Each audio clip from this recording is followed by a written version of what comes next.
Bueno, perfecto, Mara. Siendo las 7:19:01 acá en Argentina, digo en Argentina porque tenemos gente que muchas veces nos conecta de diferentes lugares de Latinoamérica, así que siendo las 19:01 en Argentina vamos a dar comienzo. Este es si no me equivoco, el séptimo webinar que hacemos, octavo webinar eh, del Colegio de Kinesiólogos de la provincia de Buenos Aires.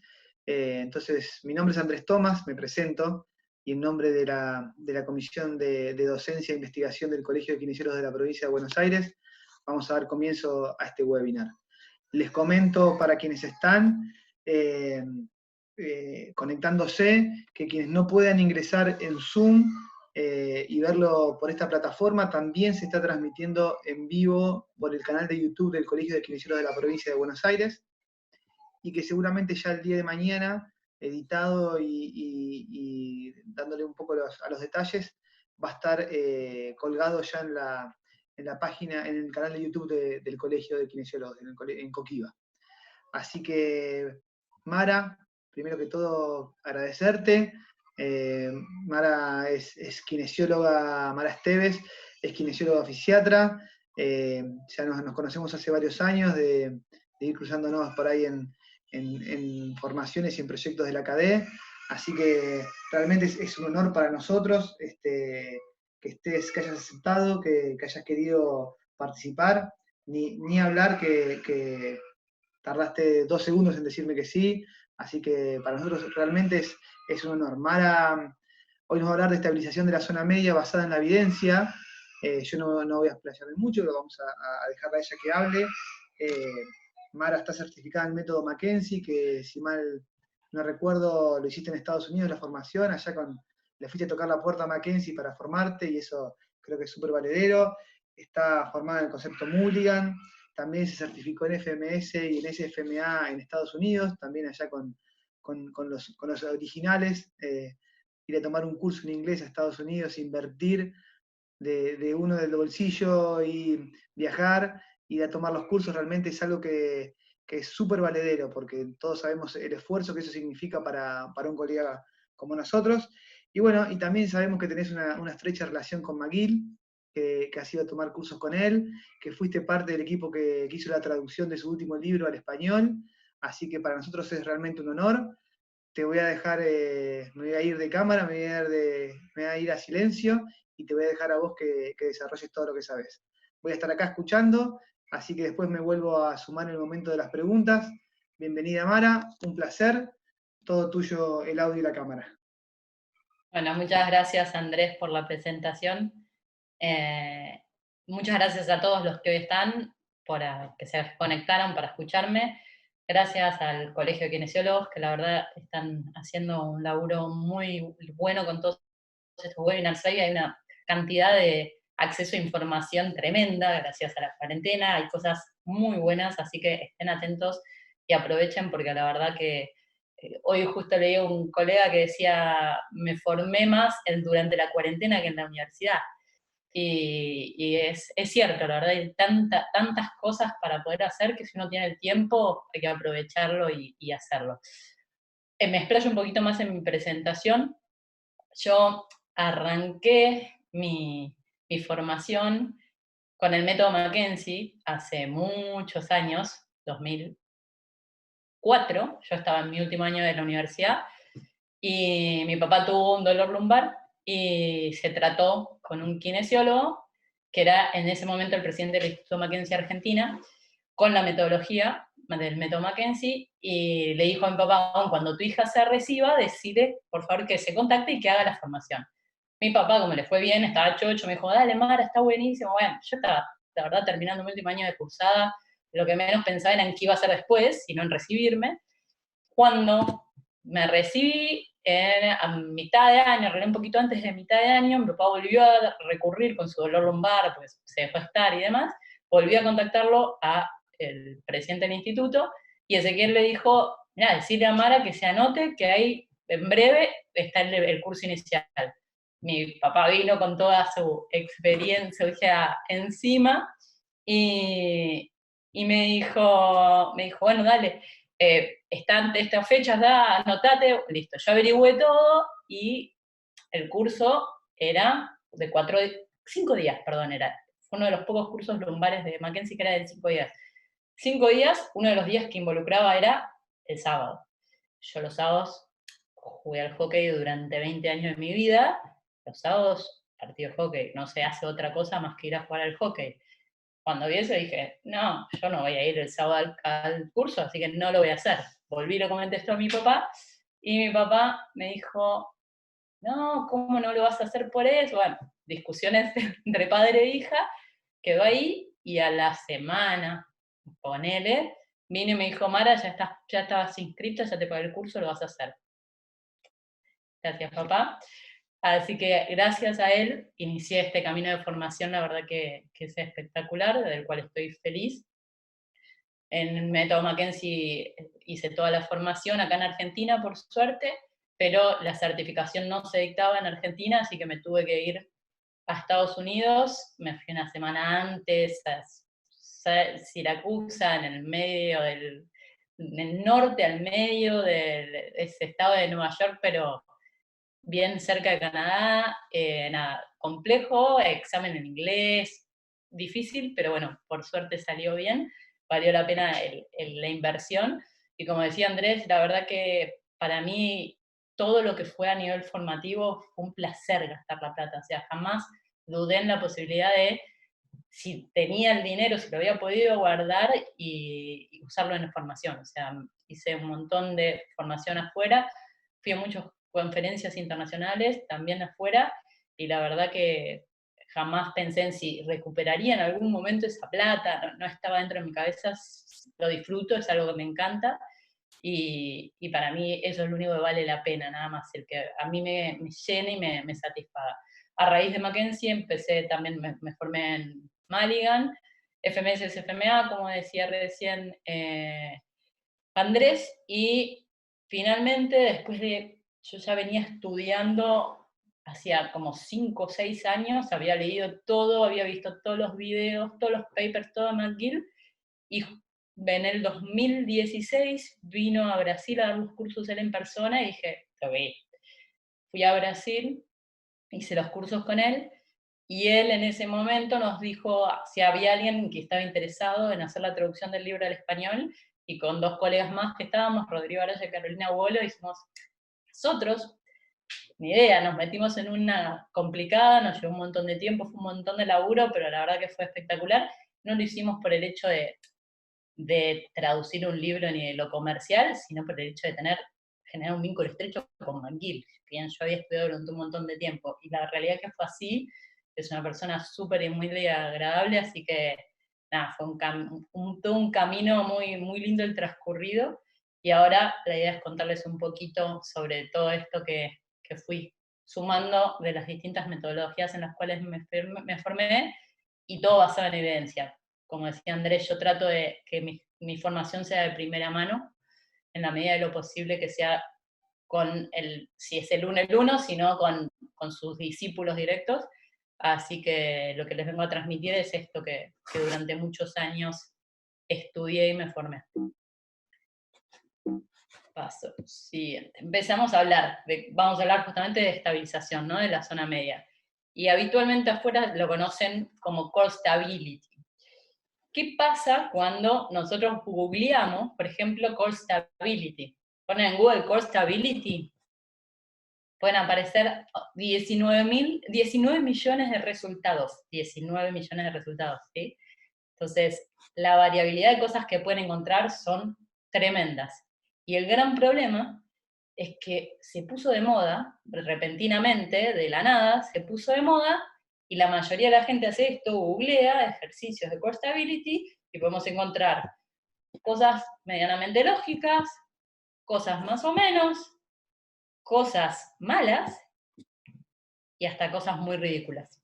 Entonces, la idea es, a través de esta presentación, es ir aclarando un poco y, basándonos en la evidencia, identificar cuáles son las cosas buenas, las malas y las ridículas que encontramos en la web, que hoy en día todos estamos al alcance, y lo único que hacemos es replicar un ejercicio sin entender por qué estamos haciendo lo que hacemos. ¿Qué es core stability para arrancar? ¿No? Core se refiere al núcleo, ¿sí? Al centro o a la zona media, como me gusta llamarlo en castellano, que es la zona más importante del cuerpo y está compuesta por los músculos que sostienen a la columna. Después podemos sumar otros músculos, pero los principales son los que sostienen a la columna. Stability es el término que se refiere justamente a la capacidad del cuerpo de mantener y o volver a su estado de equilibrio. ¿Sí? Eso es lo que se refiere por estabilidad. Por ende, core stability es la capacidad de los músculos que sostienen la columna para mantenerla o volverla a su estado de equilibrio. ¿Sí? ¿A qué me refiero con esto?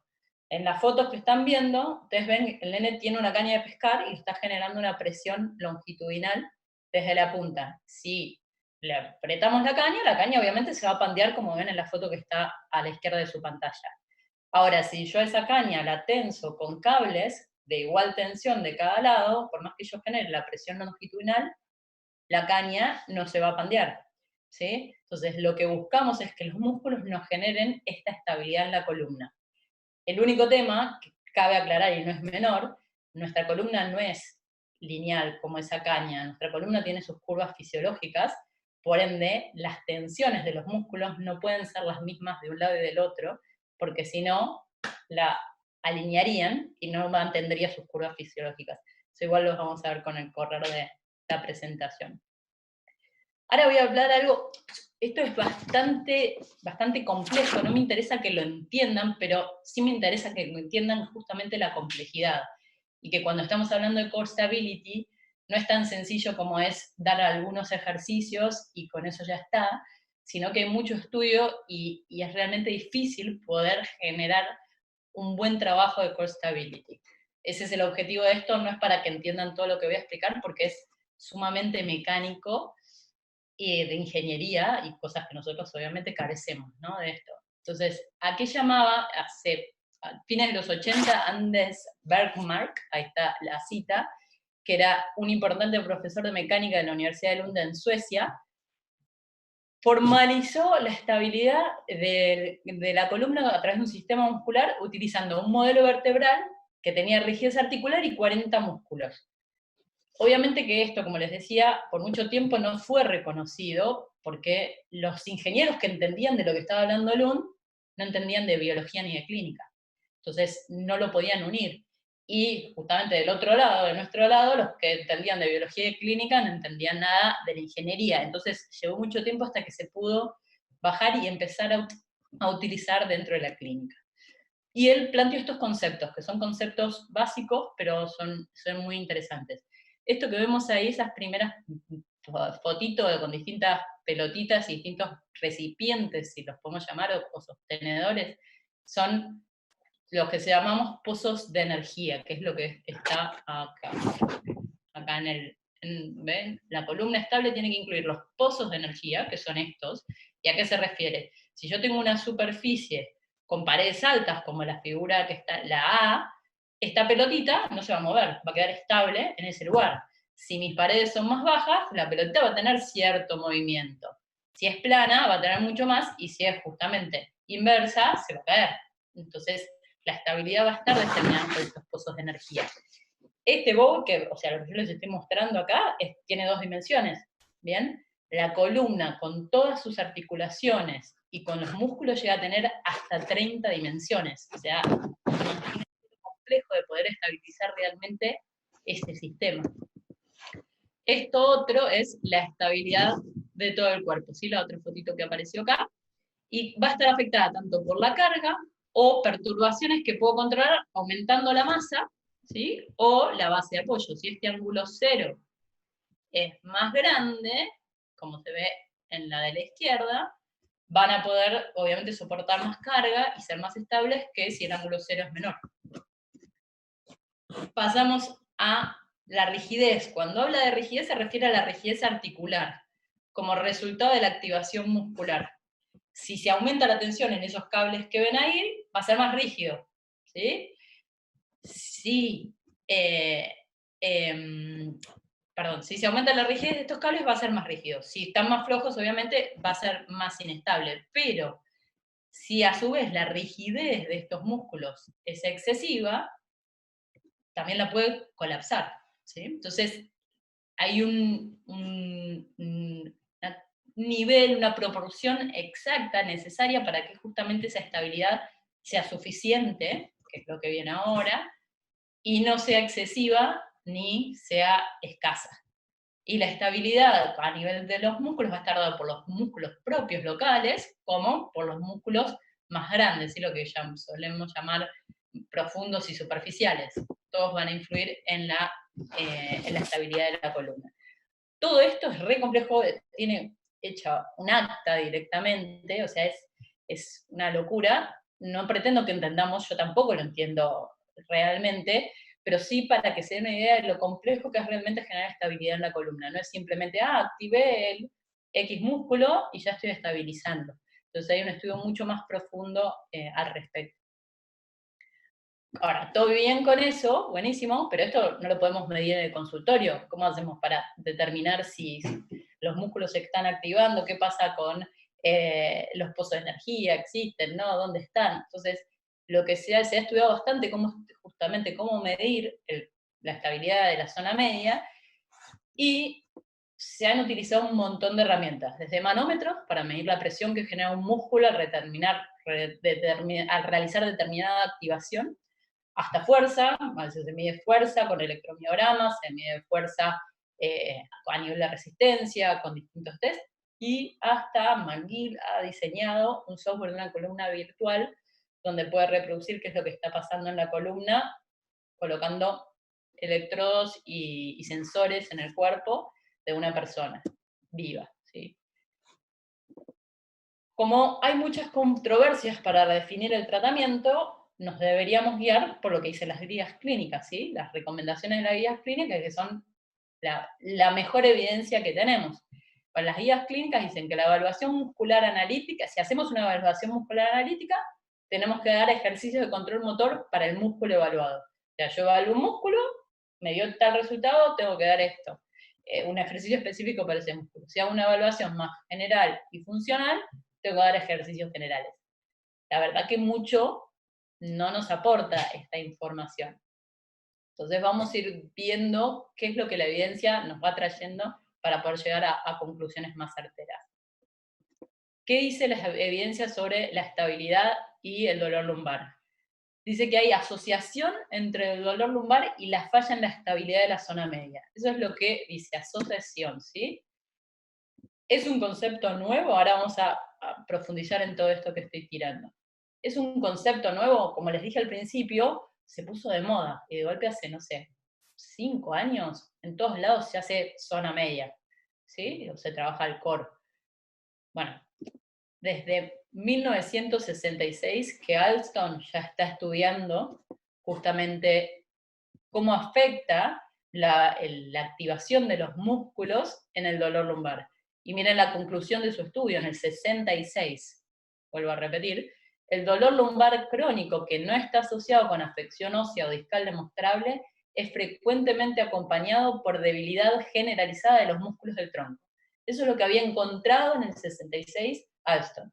A partir de ahí aparecieron un montón de investigaciones de todo tipo, ¿no? Pero a lo que voy es, no es nuevo, nosotros lo empezamos a usar hace poco, sin entenderlo mucho, a copiar y pegar ejercicios, pero esto se viene estudiando hace mucho y tiene mucha evidencia atrás. Quiero hablar sobre algunos mitos en particular que escucho cuando me llegan los pacientes y me los dicen, escucho a profesionales y a colegas, a médicos, por todos lados, muchas cosas que se dicen, incluso en bibliografía, y que hoy están demostrados de que no son tan así. Ahora los voy a explayar, acá los pongo en pantalla para que los vean, pero igual ahora vamos a ir viendo uno por uno. Dolor de espalda ligado a isquiotibiales tensos. La mayoría de los pacientes que veo dicen, no, cuando les pido que hagan este movimiento que ven ahí en la foto, me dicen, no, yo no llego, nunca llegué, soy re duro de isquiotibiales, no, estoy recontra contracturado.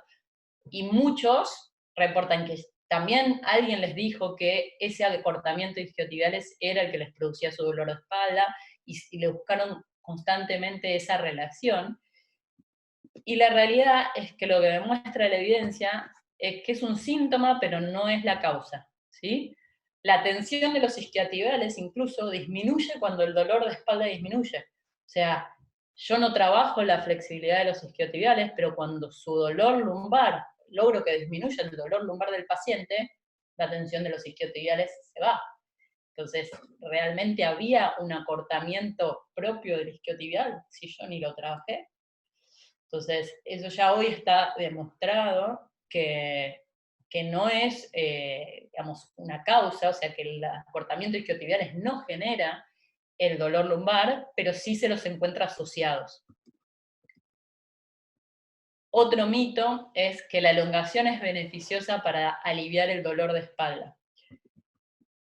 Por suerte, ya hay bastantes estudios que demuestran que llevar las rodillas al pecho, o estas dos posturas que vemos, por ejemplo, pero más que nada llevar las rodillas al pecho, desencadena el reflejo de estiramiento que va a producir una disminución de la sintomatología durante unos 15 a 20 minutos, pero a nivel mecánico no produce ningún cambio, porque el problema real no está en la contractura muscular, sino que hay que buscar el origen real de ese dolor.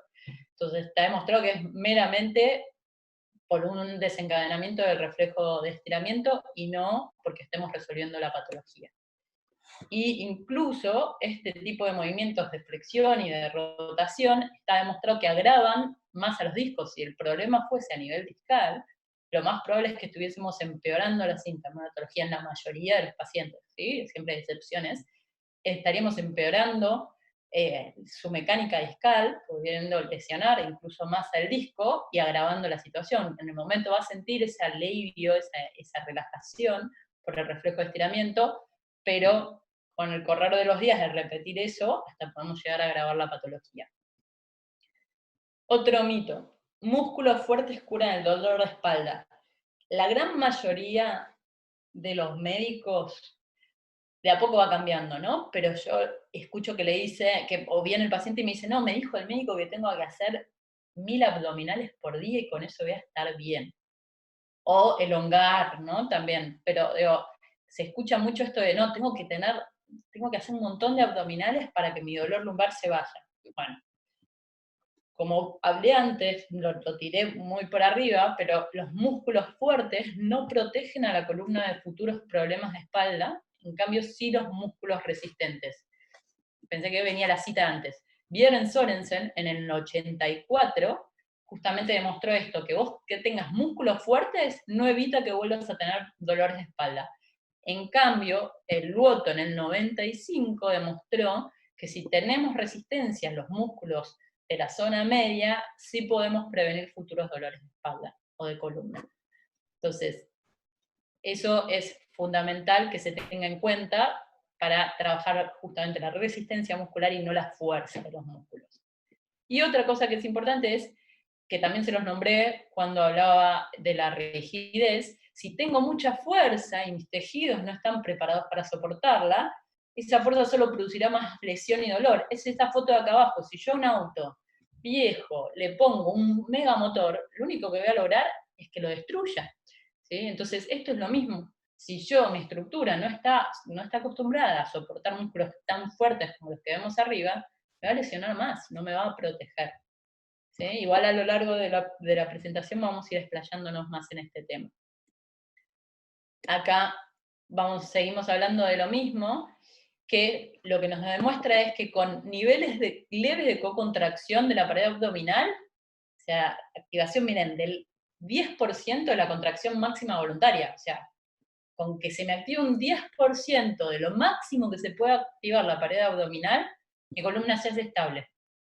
Puedo realizar actividad de la vida diaria sin que se afecte mi columna con un 10% de la capacidad máxima voluntaria. Parado, cargando 30 kilos, como está acá en la foto con las kettlebells, esta chica, 30 kilos en cada mano, solamente requiere nada más menos del 5% de la capacidad máxima voluntaria. Y eso tiene que ver, no, obviamente, porque están colgando al costado del cuerpo. Si fuese asimétrico, es otra cosa, ¿no? Si yo tuviese una sola kettlebell. Pero teniendo las dos, y donde la carga cae longitudinal y mi columna está neutra, con el 5% de la contracción máxima voluntaria, ya estoy estable. O sea que no necesitamos tener músculos fuertes para, justamente es este gráfico que ven acá, para estabilizar. No miren las otras líneas, pues se van a confundir, miren la línea azul, que es lo que nos está marcando. Todo lo que está hacia arriba es estabilizante y hacia abajo es desestabilizante, pero el mayor punto, este eje, lo aclaro porque si no se ve tanto, es estabilidad, ¿sí? Y el de abajo es fuerza, ¿sí? La carga que estamos soportando. Entonces, al 50% de la carga es cuanto más estable está la columna. ¿Sí? Acá es cero carga, acá es máxima de carga, en el medio es donde más estable estoy. Que es esto que justamente dice acá, hay un punto justo de fuerza suficiente para estabilizar. El riesgo se produce en niveles bajos, del lado izquierdo, ¿sí? Y en niveles altos de activación muscular. Ahí es donde está desestabilizada la columna y corremos riesgo. Otro mito, y esto es largo, pero hay mucha evidencia detrás de todo esto, es justamente enfocar el entrenamiento en un solo músculo. Que esto es lo que hablaba al principio, que decía sobre justamente las evaluaciones analíticas versus las evaluaciones globales, que había como recomendación de las guías clínicas.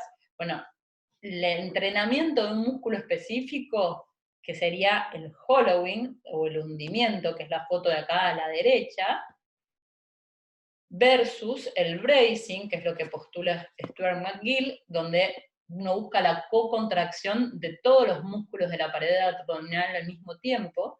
Está demostrado, ahora lo vamos a ver, es que es más estabilizante el bracing, foto de la izquierda, que el hollowing, la de la derecha. Para que, algo sencillo, y para que ustedes lo identifiquen, miren la diferencia, lo que esta persona está parada, como si fuese en un step, con las puntas de los pies sobre el step, y las puntas de las manos, perdón, sobre otro step, otra caja, no importa, algo que los mantenga estable, ¿no? Que no se patine. Y tiene que mantener esta posición. Estaban con electromiogramas de superficie, todo, ¿no? Porque estaban haciendo justamente para medir la estabilidad, esto en el laboratorio de Waterloo de Stuart McGill, le pide que en esa posición haga un brace, que es estas palancas que vemos acá, donde el brace lo que hace es generar una coactivación de todos los músculos al unísono, por ende, este eje que ven, esta flechita justo arriba de donde dice brace, es larga, versus lo que pasa con el hollowing, que es meter la panza, ¿sí? El hundimiento, que es la forma en la cual se puede activar, no lo aclaré, perdón, por ir rápido. El hollowing lo que busca es activar el transverso del abdomen. Ese es el objetivo, activar el transverso del abdomen versus el bracing, que activa toda la pared abdominal. Entonces, para poder activar justamente el transverso del abdomen, la técnica es hundir la panza, y que la realidad es que es una técnica muy difícil, a mucha gente le cuesta realizarlo, no es fácil activar el transverso del abdomen. Además, cuando ya está llegando al 2% de capacidad máxima voluntaria, de contracción máxima voluntaria del transverso, se mete el oblicuo interno. Por ende, aislar el transverso es casi imposible, muy poca gente en el mundo realmente lo puede hacer. Pero supongamos que saliese, la técnica es justamente hacer un hundimiento, y miren la diferencia entre este brazo, por así decirlo, de este sostén, supongamos que esto es un puente, ¿no? ¿Sí? Miren este versus el del brace, que es mucho más largo. Lo lógico es que si uno ve esto, lo piensa desde la ingeniería, es mucho más estable el brace que el hollowing.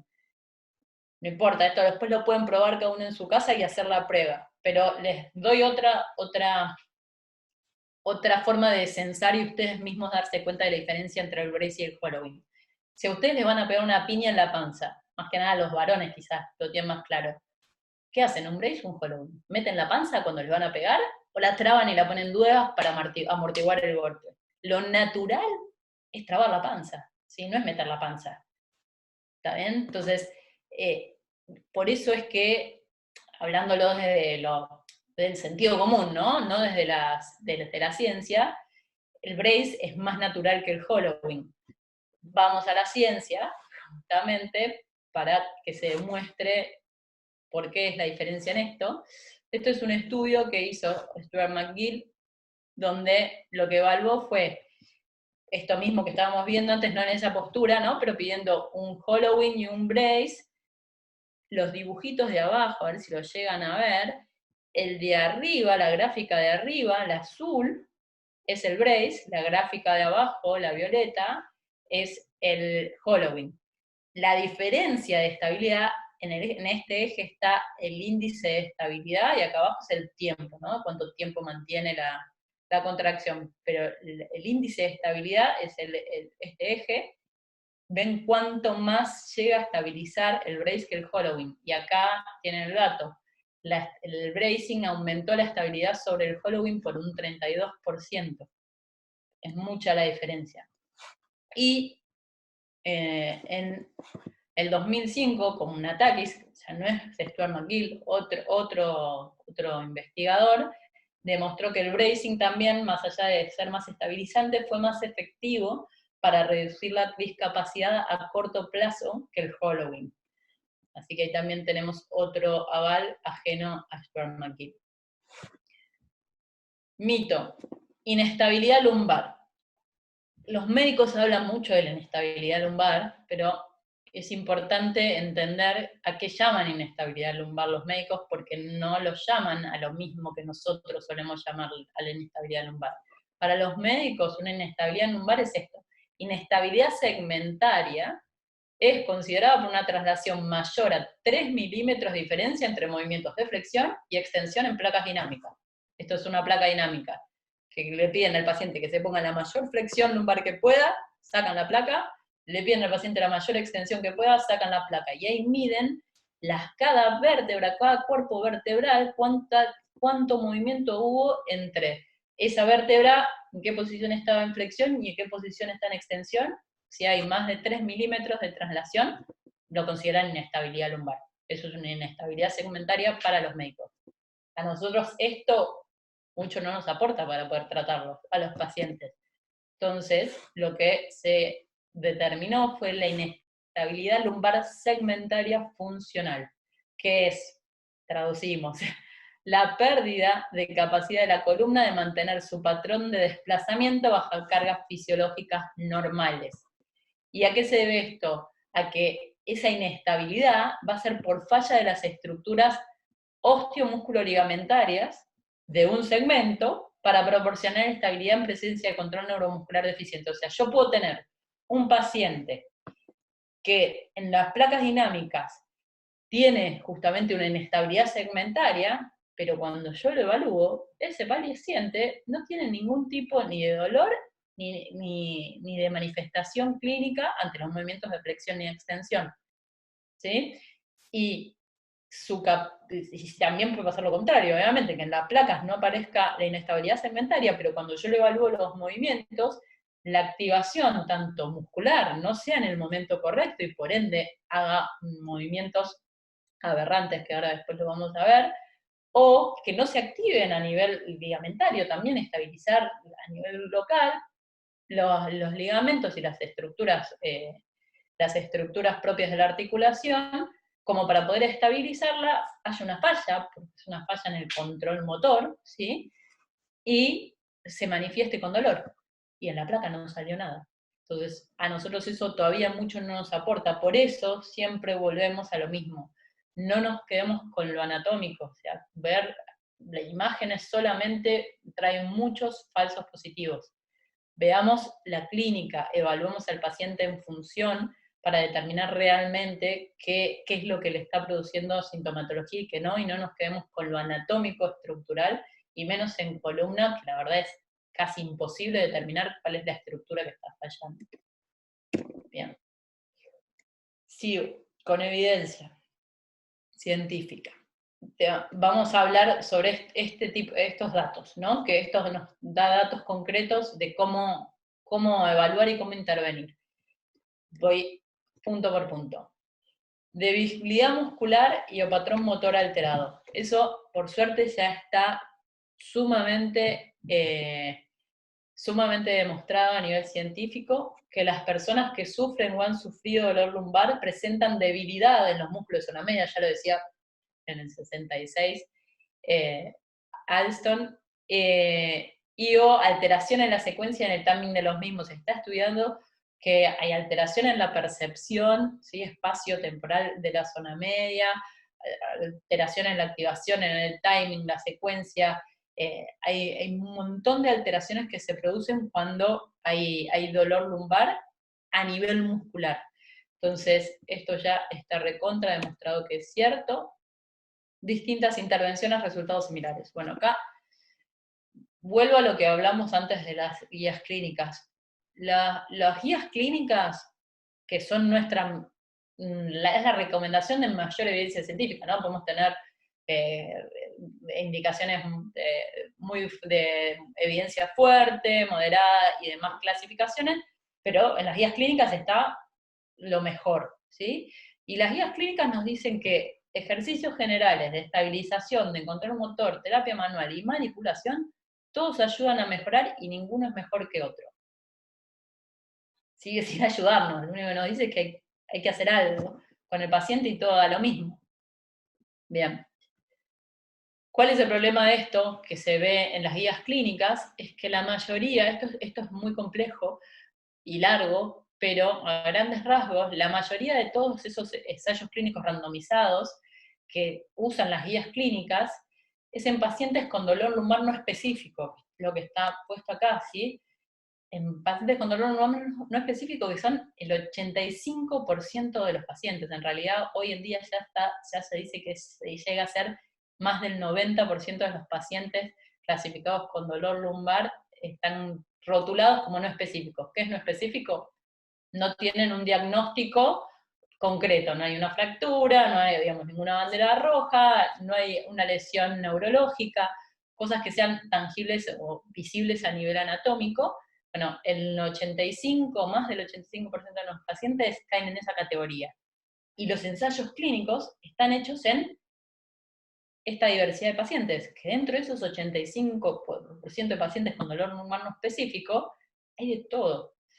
Que con el método Mackenzie, a través de justamente la evaluación y el diagnóstico que logramos, podemos subclasificar en distintos grupos a este dolor lumbar no específico, y nos quedan nada más que de un 8 a un 28% de los pacientes sin clasificar, que en realidad están clasificados dentro de un subgrupo que se llama otros, y tiene justamente sus diagnósticos propios, pero bajamos de un 85 a un 28 en el peor de los casos, 28%. Entonces, si esos ensayos clínicos están hechos en pacientes que pueden estar subagrupados, obviamente que las intervenciones van a dar distintas si yo tengo este subgrupo y este subgrupo, y a los tres subgrupos le doy lo mismo. Unos van a responder, otros no, y otros van a responder más o menos. Entonces, por eso es que las recomendaciones de las guías clínicas no sirven tan poco, no nos aclaran nada. Acá vuelvo a hablar justamente sobre esto que ya les venía diciendo, de la utilización de las guías clínicas, que lo que dice, hay fuerte evidencia en ejercicios basados en la dirección de preferencia y centralización, ejercicios de coordinación y fortalecimiento del tronco, ejercicios de carga progresiva y actividades fitness, literal, así dicen las guías clínicas. Y moderada evidencia para la educación de pacientes. Entonces, vuelvo a esto que les decía recién. Si los ensayos clínicos están hechos en pacientes sin subagrupar, prácticamente todo le puede servir a cualquier paciente, o nada le puede servir a cualquier paciente. Por eso es que como esto no nos servía mucho, se diseñaron reglas de predicción clínica. ¿Qué son las reglas de predicción clínica? Justamente como se había visto que era necesario subagrupar el dolor lumbar para determinar a cada subgrupo qué tratamiento específico le es mejor, diseñaron estas reglas que son basadas en test clínicos para predecir qué tipo de intervención es mejor para cada subgrupo. ¿Sí? Son test clínicos. Ahora vamos a ver un ejemplo. Vamos a ver las reglas de predicción clínica de justamente lo que estamos hablando, que es core stability. Necesitamos que de estas 4 reglas de predicción clínica, que ahora se las voy a mostrar, por lo menos haya 3 para que nosotros podamos decir que nuestro paciente le podemos indicar un tratamiento de core stability y va a tener éxito. ¿Sí? O sea, para poder determinar que mi subgrupo va a responder bien a Core Stability, necesito tener 3 de estos 4 test presentes. No son 4 test, porque esto es edad menor a 40 años, ¿sí? Si está presente eso, ya sumamos 1. El SLR de la elevación de la pierna tiene que ser mayor a 91 grados para que podamos definir que pueda ser un tratamiento de Core Stability. Movimientos aberrantes positivos durante movimientos de flexión y extensión. ¿A qué llamamos movimientos aberrantes? Es que haya dolor en el movimiento, ya sea de flexión o de extensión, que haya, como si fuese que viésemos que el movimiento no es fluido, como en rueda dentada, que va bajando de a partes, o que siente como una puntada. Hay pacientes que te dicen, en algún momento del rango me da una puntada que siento que me voy a quedar duro y después puedo seguir, que se llaman como, no sé cómo decirlo exactamente, pero es como si fuese que te da un mordisco, o esa sensación. Y lo último que también pasa muchas veces es cuando el paciente baja la flexión, baja bien con un movimiento fluido, pero cuando quiere incorporarse no puede subir por sí solo y necesita ir trepando por el músculo. Todo eso son movimientos aberrantes. Cualquiera de esos se considera positivo y es un indicador de que podemos trabajar con Core Stability o zona media. Y por último, el test de inestabilidad en prono positivo, que es, para los que no lo conocen, es boca abajo, ¿sí? El paciente se pone boca abajo con el borde de la camilla, justo que queden las espinas ilíacas apoyadas en el borde de la camilla, el tronco está por arriba de la camilla, así está la camilla y acá esta es la personita. Tronco sobre la camilla, piernas colgando en el piso, tienen que estar las puntas de los pies tocando el piso, y las rodillas flexionadas, relajado, se está agarrando obviamente de la camilla. En esa posición hacemos una presión antero-posterior sobre la apófisis espinosa en cada nivel lumbar, testeamos. Si alguno produce dolor, si alguna apófisis espinosa es dolorosa ante la presión posterior anterior, lo que le vamos a pedir al paciente es que, estando así colgado como estaba, levante las piernas, las mantenga paralelo al piso, o sea, activación muscular para poder mantener las piernas en el aire, y vamos a generar de vuelta esa presión posterior. Si al generar la presión posterior en el segmento que producía dolor, se le va el dolor, o sea, aprieto y con las piernas en el aire no tiene dolor, eso es positivo. Y eso me marca que con el trabajo de estabilización debería andar bien. Si tiene dolor cuando está con las piernas abajo, sube las piernas y sigue teniendo dolor, eso es negativo, no me sirve. O si pasase que no tiene dolor cuando está con las piernas abajo, tampoco me va a cambiar el de elevarle las piernas, ¿sí? Entonces, positivo es solo cuando relajado producía dolor, y cuando le pido que eleve las piernas y active los músculos, desaparece el dolor. 3 de estos puedo trabajar con zona media, menos no. Ahora, eso es en base a si yo quiero trabajar solo con zona media, pero por esta necesidad de subagrupar a los pacientes y determinar adecuadamente cuándo corresponde cada tipo de intervención, se desarrolló un algoritmo de intervención basado en reglas de predicción clínicas. ¿Qué es esto? Es este cuadrito que ven acá. Lo que dice el primer cuadro es, si nosotros tenemos pacientes, ¿se acuerdan cuando les puse fuerte evidencia en las guías clínicas? Decía dirección de ejercicios basados en la dirección de preferencia y centralización. Bien, justamente en este algoritmo, el primer paso es ver si encontramos centralización o dirección de preferencia en nuestro paciente.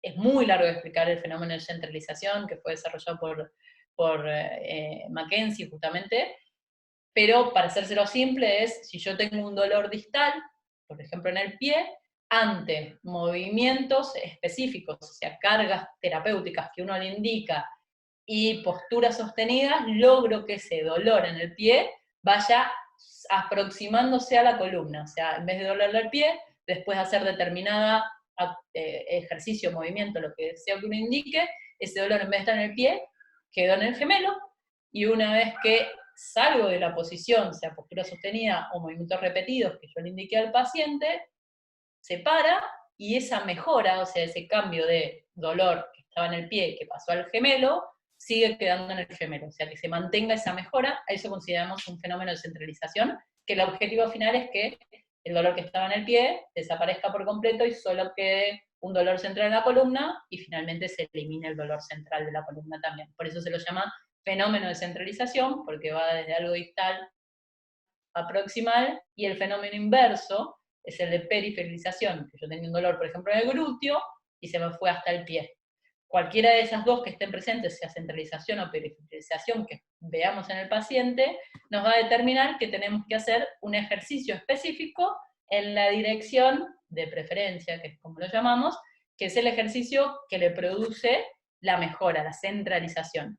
Acá en el gráfico, en el cuadro, en el algoritmo dice, centraliza con 2 o más movimientos en la misma dirección, o centraliza con un movimiento en una dirección, y periferaliza en el movimiento opuesto, o sea, centraliza con extensión, supongamos, y periferaliza con flexión, ¿sí?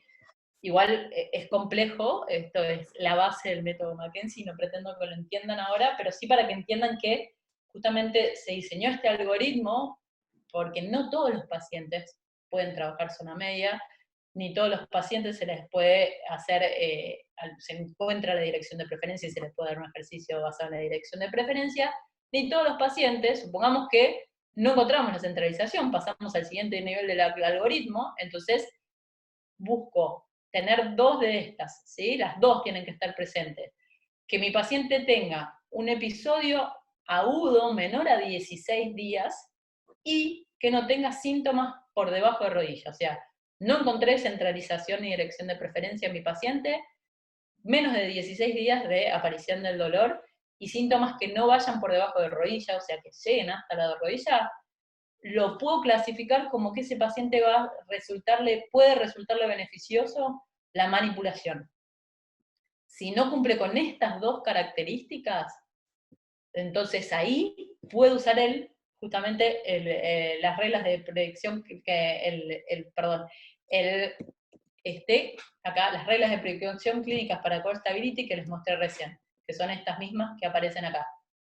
Si tengo 3 positivas, perfecto, le doy un trabajo de estabilización y debería andar bien mi paciente. Si no, ¿qué pasa? Bueno, la mayoría de las personas con dolor lumbar entran en la categoría de centralización y dirección de preferencia, que era el primer nivel de acá del algoritmo. La mayoría responden a esto.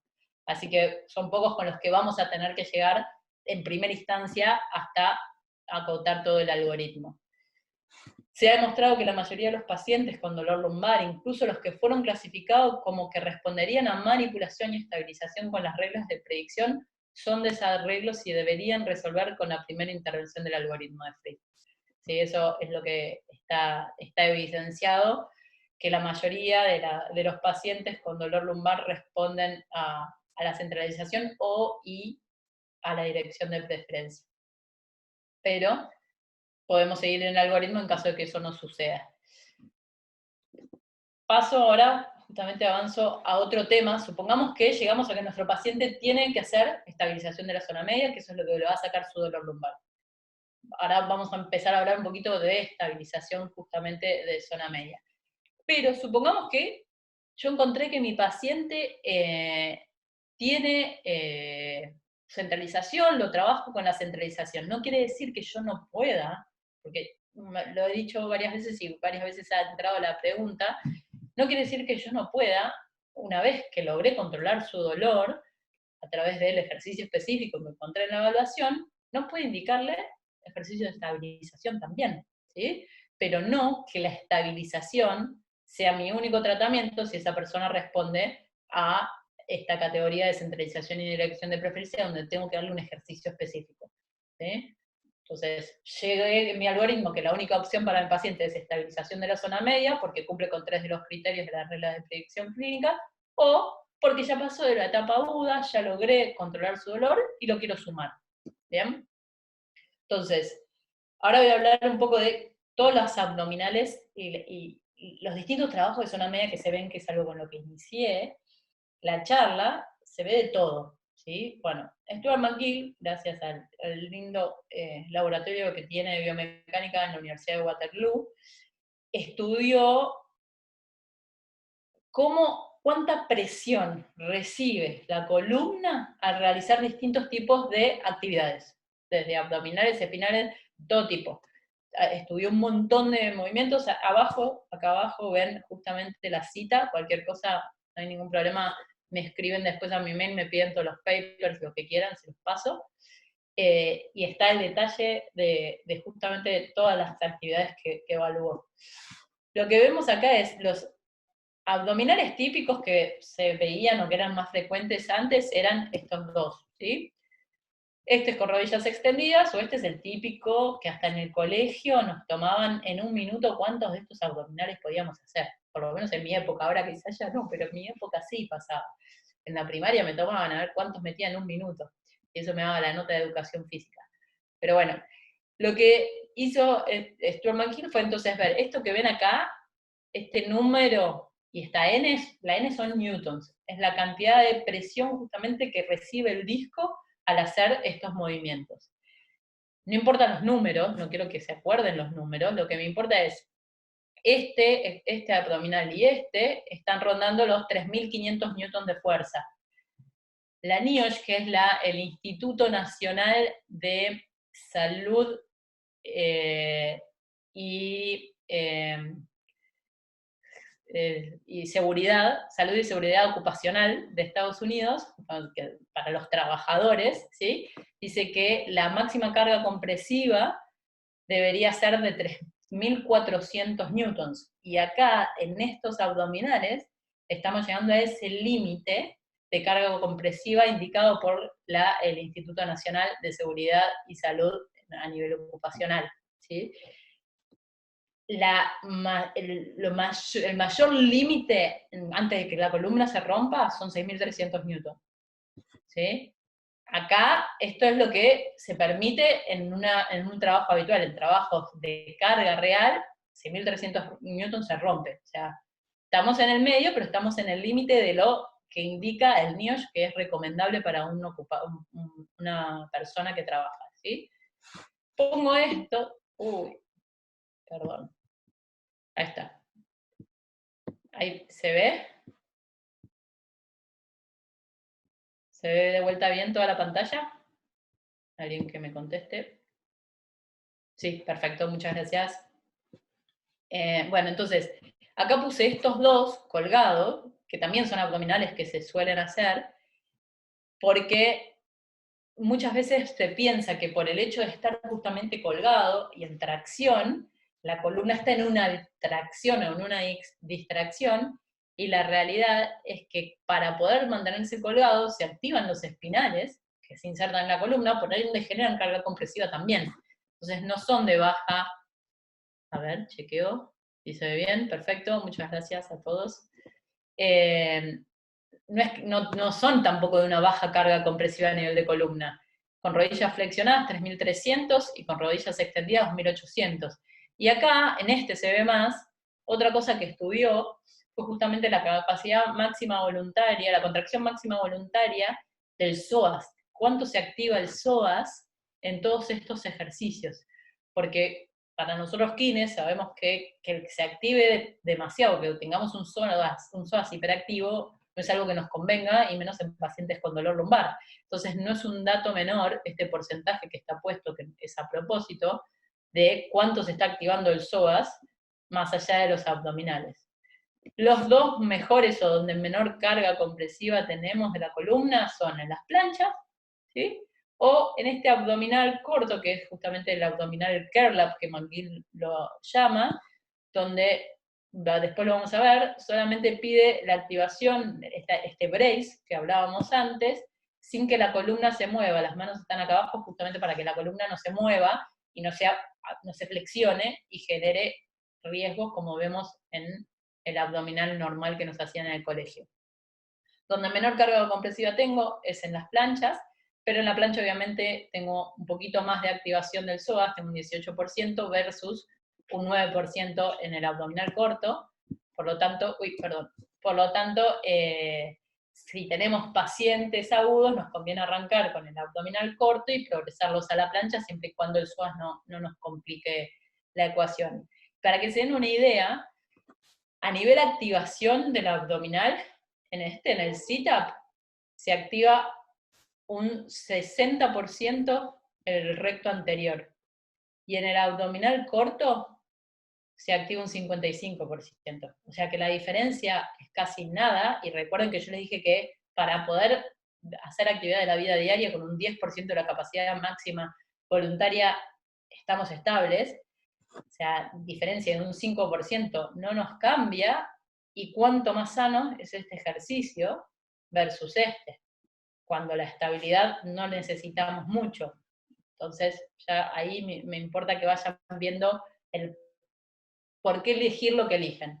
Deportistas, hay otras cosas que que entran en juego, ¿no? Y que hay que ver de pros y contras de, bueno, no, tengo que elegir este abdominal porque el deporte es de flexión, no sé, un tenista que tiene que sacar y explotar con el tronco en flexión. Bueno, hay deportes que sean necesarios y que no queda otra, pero si estamos ante un paciente, y menos que no sea un deportista de algún deporte en el cual puntualmente se necesite un abdominal en forma concéntrica, vamos con lo más sanito que tenemos y más seguro, que son estos dos de abajo.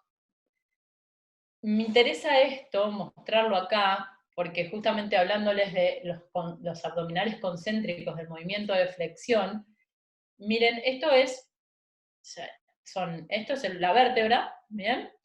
El disco, obviamente, el anillo fibroso con el núcleo pulposo, y el núcleo justamente está teñido con una tintura, que lo hace en un laboratorio que ellos tienen, con personas muertas, obviamente disecado, ¿no? Claramente esto. Entonces le ponen la tintura, y a ese disco lo someten en una maquinita que tienen que le hace hacer flexión y extensión, y ven cómo se rompe.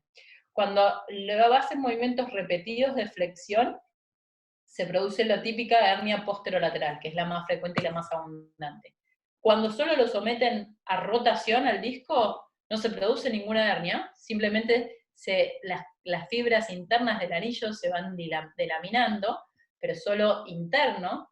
Ahora, cuando sumamos a la flexión, la rotación, es la peor lesión que podemos tener, es esto de acá abajo, donde se produce la hernia posterolateral más la delaminación, pero radial, de las fibras externas del anillo.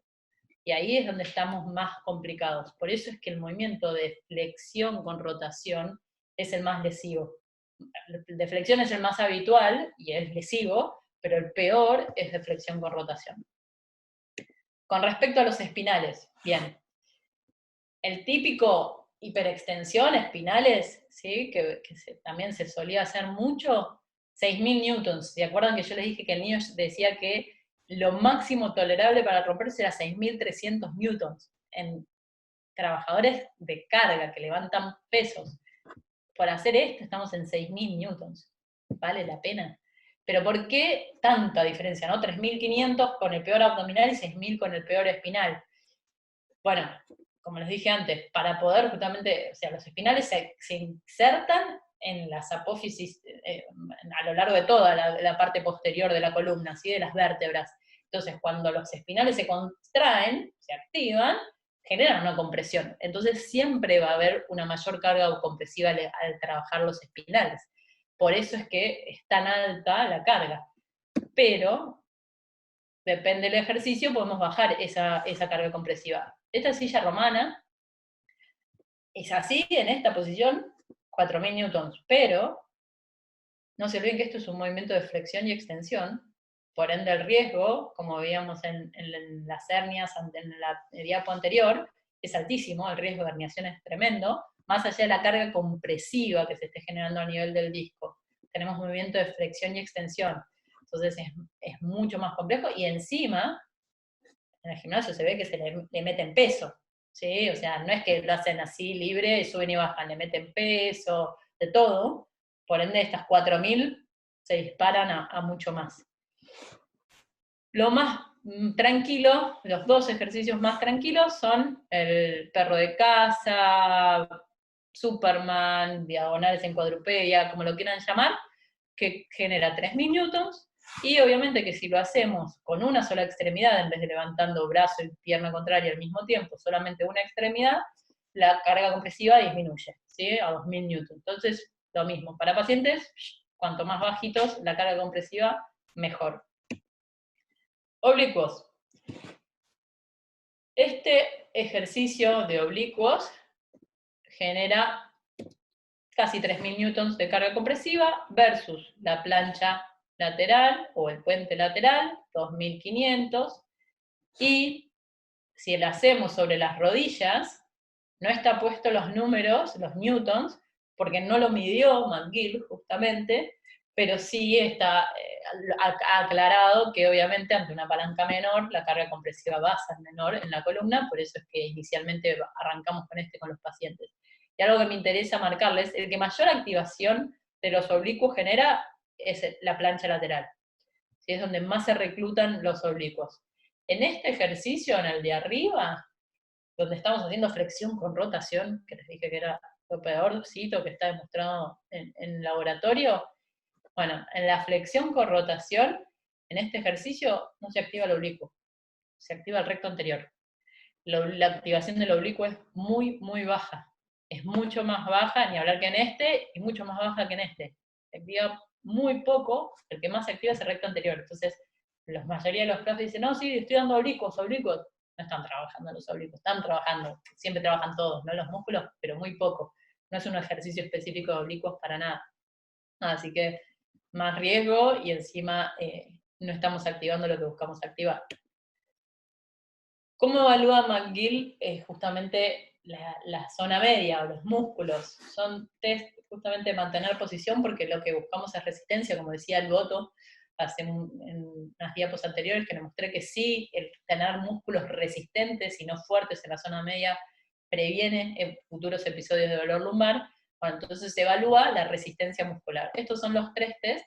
El primero es para evaluar la resistencia de los abdominales, es tiempo máximo. El paciente tiene que mantener la columna neutra durante todo, neutra es con su curva fisiológica, ¿no? Obviamente, y columna cervical también, todo en línea, durante todo el tiempo que mantenga la posición, rodillas a 90, ¿sí? Y cadera va a estar regido por el plano inclinado, que es un plano inclinado de 55 grados de angulación.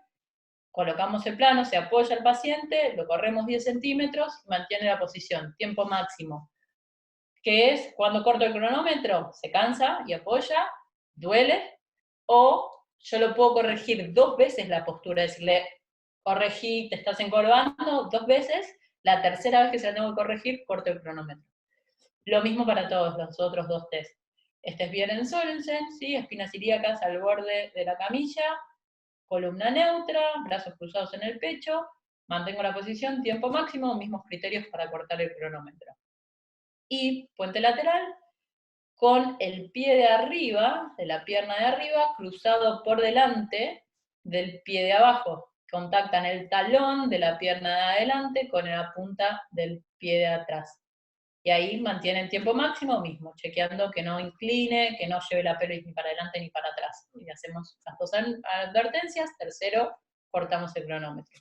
Tiempo máximo, de ahí, no lo puse. De ahí, McGill ha hecho mucho estudio y justamente sacó cuáles son las medias de las normales en mujeres y en hombres de distintas edades, incluso tiene hecho estudios en niños, también tiempos máximos de niños, adolescentes y adultos, y sacó medias de desvíos estándar, y a partir de ahí podemos nosotros jugar para lograr este balance que les hablaba al principio de la caña de pescar, que nuestros cables no tienen que no tengo que tener la misma fuerza, ni siquiera fuerza, la misma resistencia en los abdominales que en los espinales. Tengo que tener una proporción adecuada para que mi curva fisiológica se mantenga, no la misma. Si tengo la misma, se endereza, cosa que lo saco de su posición de reposo. Entonces, con este test y estas medias que logró Stuart McGill, podemos justamente trabajar, tratar de mantener las proporciones normales para que nuestras curvas se mantengan en línea. Y a partir de ahí determinar cuánto le indica un paciente de abdominal, cuánto de espinal y cuánto de oblicuo, y no lo mismo de todo, o más de abdominal, porque creía que el abdominal era importante para la columna, o más de espinal porque me mantiene erguido y evita que yo me caiga. O sea, dejamos la subjetividad de lado y vamos a números concretos y decimos, listo, el porcentaje correcto es este, tengo que trabajar tanto de abdominal, tanto de espinal, tanto de orbital. 3 grandes ejercicios que plantea Stuart McGill es el abdominal corto, que ya lo vimos justamente, el perro de casa, y el puente lateral sobre rodillas. ¿Por qué? Porque son los que tienen menor compresión a nivel de los discos intervertebrales. Si te necesitamos regresar, ahora vamos a ver cada uno en particular, obviamente que si al paciente le produce dolor, no lo hacemos, ¿sí? Está claro, no tienen que producir dolor. En ningún momento estos ejercicios tienen que producir dolor. Entonces, en base a la característica del paciente, vamos a ir progresando o regresando estos ejercicios para trabajarlos. Como las distintas progresiones que tenemos del abdominal corto. Hay un montón de variantes, yo doy algunas para que los tengan en cuenta. Inicial, este que veíamos, ¿sí? Intermedio, perdón, no es el que veíamos, la diferencia es en el inicial, el paciente está con los codos apoyados sobre el piso. Y ahí lo único que hace es levantar apenitas columna cervical y torácica alta, el eje de rotación está sobre el esternón, es lo único que despega del piso y mantiene el brace, la contracción conjunta de todos los músculos abdominales. En esa posición, las manos, como les dije antes, debajo de la columna, para justamente censar que la columna lumbar no se aplane, y no se flexione, por ende, al aplanarse, sino que se mantenga justamente la curvatura, que la columna lumbar no se mueva, y que sea nada más un laburo de activación del recto anterior, que como vimos es alta la activación que genera. No sé si es altísima, pero es suficiente para que nos sobre para cuidar a nuestra columna. El intermedio es lo mismo, pero que con codos arriba despegados del piso, y ejercicios avanzados, que son pedirle, esto que está haciendo McGill, es pedirle que mientras está manteniendo el brace, él le está tocando que realmente esté la panza trabada, mientras mantiene el brace, pueda seguir respirando normalmente. Que respire, inspire y expire, y no afloje el brace cuando expira. No es fácil, después lo pueden practicar, y no es tan sencillo como parece lograr disociar el diafragma del recto anterior. Es un laburo bastante complejo, pero sale.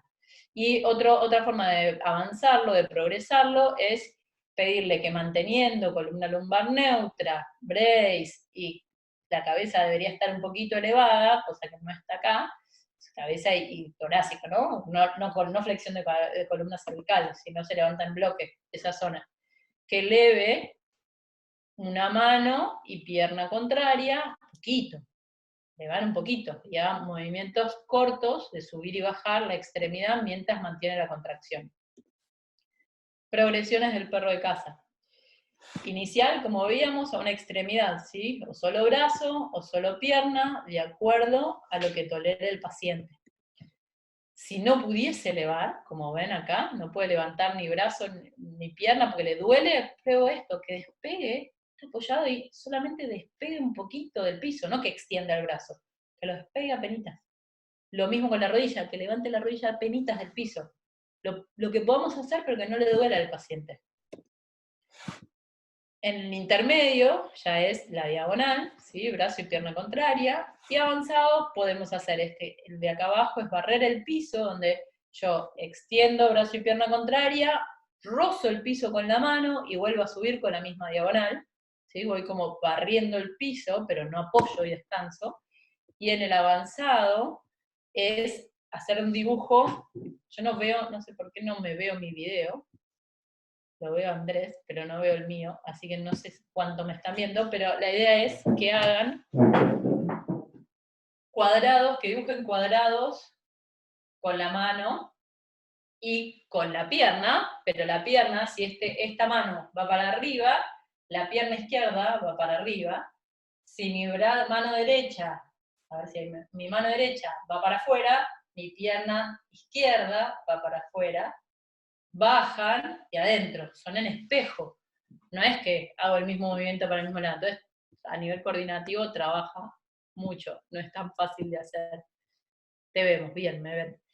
Pero no sé cuánta parte de mi cuerpo ven, por eso, así que, pero cualquier cosa me frena, no que Andrés diga, no se te ve, Mara, que me avise que es el que tiene audio. Pero la idea es eso, dibujar cuadrados con Mara, las se extremidades ve contrarias. bien se ve bien tu imagen, queda tranquila. Perfecto, Gracias, Andrés. gracias. Gracias. Genial. Sigo entonces. Progresiones del puente lateral. Inicial, ¿sí? Como veíamos sobre rodillas. Alternativos, porque los puentes laterales tienen mucha complicación desde los hombros, ¿sí? O sea, hay mucha gente que tiene dolor en los hombros y no puede hacer un puente lateral, les duele mucho. Entonces, una opción es, como ven acá, donde tiene el hombro apoyado, pero eso lo tolera y lo que hace es levantar las piernas del piso, ¿sí? Que hay una salvedad que le hago a los pacientes, porque a veces me dicen, no, me molesta, bueno, hacelo apoyada sobre el tronco apoyado y eleva las piernas. Están trabajando los oblicuos contrarios, ¿sí? Miren, cuando está en la foto sobre rodillas, está trabajando el oblicuo derecho, y cuando está acostado sobre el lado derecho esta chica, está trabajando el oblicuo izquierdo. Que para nosotros parece obvio, pero muchas veces el paciente dice, me dijo del derecho, porque en la planilla yo le puse del puente lateral derecho, 10 repeticiones, y del puente lateral izquierdo, 7, no sé, estoy inventando cualquiera. Y ellos del derecho, listo, se cuentan del lado derecho, y me están trabajando lo contrario. Entonces, son aclaraciones que les tienen que hacer a los pacientes, que para uno es obvio, pero para los pacientes no. Y si no, la otra alternativa es en la pared. Pueden ponerse apoyados sobre la pared, cuanto más vertical estén, obviamente menos carga o menos van a sentir el trabajo, cuanto más horizontal, más se hará el piso, mayor carga va a haber y más duro va a ser el ejercicio. Entonces pueden ir progresando con inclinación en la pared, cuando se separa el paciente de la pared. Intermedio, la típica plancha lateral. La realidad es que lo ideal es hacerlo con la pierna de arriba por delante de la pierna de abajo, como veíamos en el test, por más que no está bueno darle al paciente el ejercicio con el cual después testeamos, porque si no, lógicamente que va a mejorar, pero va a mejorar el test, digo, el resultado del test, pero la carga que genera a nivel de toda la parte lateral de la pierna, al hacerlo un pie arriba del otro, es muy alta. En cambio, si nosotros dividimos el apoyo con los dos pies, restamos mucha más carga y también se hace un poco más analítico y el trabajo termina siendo más específico del oblicuo, se activa mejor que si ponemos las dos piernas juntas. Pero eso lo pueden ir manejando con el paciente y lo van viendo como variantes, también hay 1000 variantes que se pueden hacer, ¿no? Los puentes laterales. Y el avanzado sería, este es bien complejo, arrancás en plancha, de la plancha, pivoteás a un puente lateral, volvés a plancha, vuelvo a pivotear al otro puente lateral. Todo eso con columna neutra, o sea que no disocie la pelvis, que estoy así en la plancha frontal, en bloque, me pongo de costado, vuelvo a plancha frontal en bloque para el otro lado, vuelvo en bloque. Lo que pasa habitualmente es, estoy acá, supongamos que hicieron bien la ida al puente lateral, cuando bajan, la pelvis se cae antes que el tronco. Y hacen esta disociación entre la cadera y el tronco que no debería estar. Y ahí producen rotación lumbar, por ende riesgo. Entonces ese es sumamente complejo y es para deportistas, sino para pacientes convencionales que están con dolor lumbar. Difícilmente lleguemos a ese nivel. Ejercicios secundarios, que algo nombré al principio de la importancia de otros músculos más allá de los que están insertos en la columna, o lo que son de la zona media específica, abdominales, espinales y oblicuos, como veníamos hablando, son estos tres. La bisagra de cadera en realidad es un movimiento que es importantísimo explicárselo al paciente para que logre flexionar cadera y no columna, hacer esa disociación, en vez de, no sé cuánto verán, en vez de agacharse así, el paciente que se agache con columna neutra, cadera, como si fuese un peso muerto, ¿sí? Eso es muy importante que se lo enseñemos al paciente, esa diferencia entre flexión de columna y flexión de cadera, porque eso es lo que va a evitar los factores agravantes, porque la mayoría de los pacientes le duele a la flexión, y la mayoría de los pacientes se flexionan todo el tiempo, o están sentados en flexión, o se agachan, o se levantan mal. Entonces, enseñarles la bisagra de cadera, este movimiento de flexión de cadera y no de columna, es clave. Es clave porque si no, va a seguir teniendo todos los factores agravantes y va a estar igual por más que le demos lo mejor que le demos. Así que esto de la parte de educación, que dentro de las guías clínicas se prevalecia como evidencia moderada, es realmente, realmente importante. Siguiente ejercicio es la almeja, que es clamshell para trabajar el glúteo medio, ¿sí? Es separar rodillas manteniendo columna neutra. Si nosotros elevamos la rodilla mucho más allá de la altura de la cadera, vamos a empezar a rotar columna lumbar, porque ya la cadera no rota más y empezamos a meter rotación lumbar. Entonces es separar, mantengo 2 segundos bajo espacio. No es un movimiento amplio el que buscamos, es simplemente para activar y para hacerlo así solo, sin banda elástica, sin peso, sin nada, hacer 15 repeticiones y el glúteo medio trabaja un montón. Hay 1000 variantes y hay 1000 formas más, ¿no?, de trabajar el glúteo medio y de activarlo mucho más todavía, pero para iniciar con pacientes es sencillo y generamos un buen trabajo para que estabilice pelvis y no nos complique columna. Y con respecto al puente glúteo, que es para trabajar justamente el glúteo mayor, también estabilizador. Lo difícil del puente glúteo para que salga prolijo es que no se activen los isquiotibiales. Deberíamos lograr que sea meramente una activación de los glúteos, que sí, obviamente, cuanto más cerca ponen el talón, más se activa el glúteo, pero si se tocan los isquiotibiales, es muy difícil que no se activen los isquiotibiales. Una de las técnicas que él plantea para poder hacer que los isquiotibiales se relajen es generar una activación de los cuádriceps. Entonces, que se pongan contra una pared los pies y antes de subir empujen la pared con los pies para generar una contracción del cuádriceps que inhiba al isquio y así se active menos y se active más el glúteo mayor al elevar la pelvis.